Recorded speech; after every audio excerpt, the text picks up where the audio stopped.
So guys, napanood niyo ba 'tong video na 'to na kung saan during sa alam niyo yung opening ceremony ng, palarong pambansa ay may mga athlete na habang nagsi-speech si BBM sa likod niya yung mga athlete guys, nagwawaki-waki. Ewan ko ba kung sinong winawakihan nila yung kasi habang nagsi-speech si BBM, nasa likod, kuhang-kuha ng camera yung pawaki-waki nila at saka kahit ano ng mukha na lang yung, ginawa talaga nila guys. At ito yung naging reaksyon daw ni BBM. Oo, nandito yung reaksyon ni BBM, Basahin natin 'tong balitang 'to.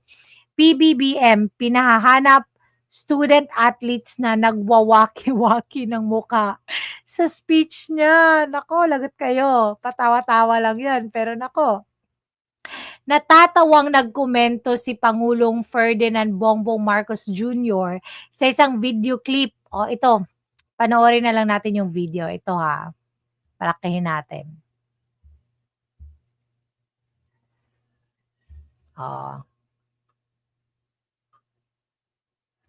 Tapos ensayo sa hapon.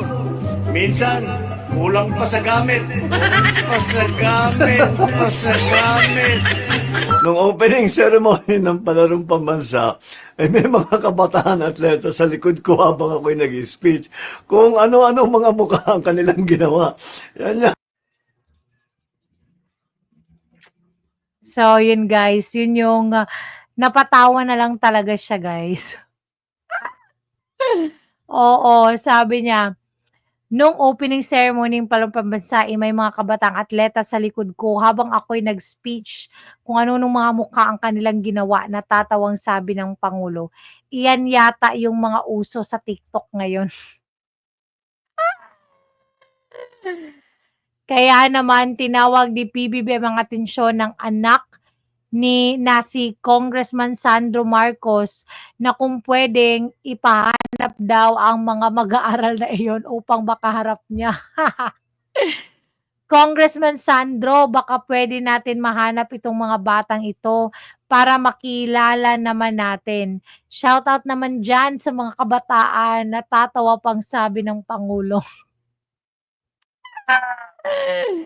Guys, nako guys, grabe. Nakakatawa talaga. Tapos ensayo Tingnan sa niyo, hapon. Minsan, kulang pa sa gamit. Pa sa gamit. Nung opening ceremony. Yun yung video guys, 'di ba? Grabe talaga yung mga batang yun. Sino kaya yung winawakihan ng mga batang yun guys? Sa tingin niyo, sino? Siya ba or yung camera, nagpapapansin sa camera or alam mo yung nagre-react sa speech niya? Ano ba talaga, 'no? Malalaman natin 'yan 'pag nagkita na kayo ni BBM. Siguro papatawa-tawa lang 'yan, pero naku, pinapahanap na kayo niyan. So guys, ano masasabi niyo? Don't forget to like and subscribe to my channel. Have a great day. Bye. God bless.